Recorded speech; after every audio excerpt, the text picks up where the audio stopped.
Okay, so, assault weapons ban. So in the wake of tragedies like the incident at Sandy Hook Elementary, legislation has been sought in banning assault weapons and high-capacity magazines. Unfortunately, such bans are empty promises, certain to offend many law-abiding citizens, and highly unlikely that it's going to reduce any gun violence. We have the past ban in 1994 that shows us that there really hasn't been a significant change. Assault weapons are nowhere near the root of the American violence problem. According to the FBI data, of 2/3 of murders that involve these firearms, about 69% of them involve handguns, rather than rifles or shotguns of any type. The contribution of assault weapons to gun violence accounts for 1 to 2% of these crimes. Shouldn't be a surprise, as it's a lot harder to conceal a rifle, versus a handgun.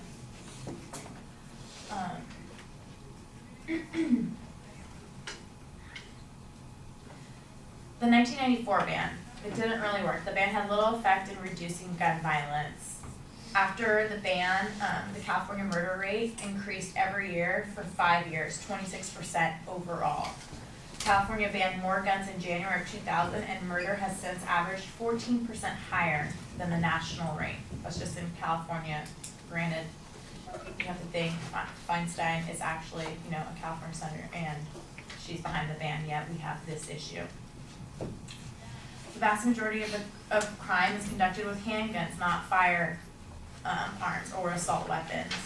Research by Wright and Rossi in the 1980s found that most criminals prefer guns that are easily concealable. This is from the Board of Justice. Larger caliber and well made. Their studies also found that the handguns used by the felons interviewed were similar to the handguns available to the general public, except that criminals preferred larger caliber guns.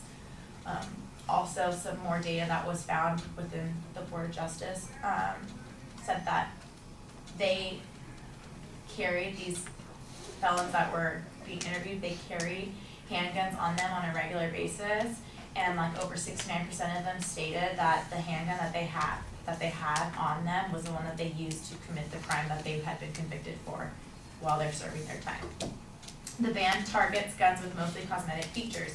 It doesn't ban any guns with high caliber or higher power. So some handguns have just as much power as an assault weapon, just that it doesn't have a magazine. So, but who's to say that that's not just as powerful? Grandfathered firearms and magazines are still going to be available. There's black market. Mass shootings are still going to occur. Many gun control advocates, including Michael Bloomberg, former New York City mayor, who's pumped a lot of his own money into this, admits that an assault weapon ban will not prevent mass shootings. It's not going to take the problem away. It's not going to solve the current issues that we have in America as far as the gun violence. Large capacity guns are not the issue. For example, Virginia Tech shooting. The shooters carried a large supply of additional magazines, and changing magazines only takes half a second, or less for those who are more skilled. Also, for those who are unaware, the large capacity assault weapons do not shoot multiple rounds per trigger. They're not machine guns. So, a handgun still can hold more than one bullet. So who's to determine the difference if it's just as powerful or more powerful in the caliber?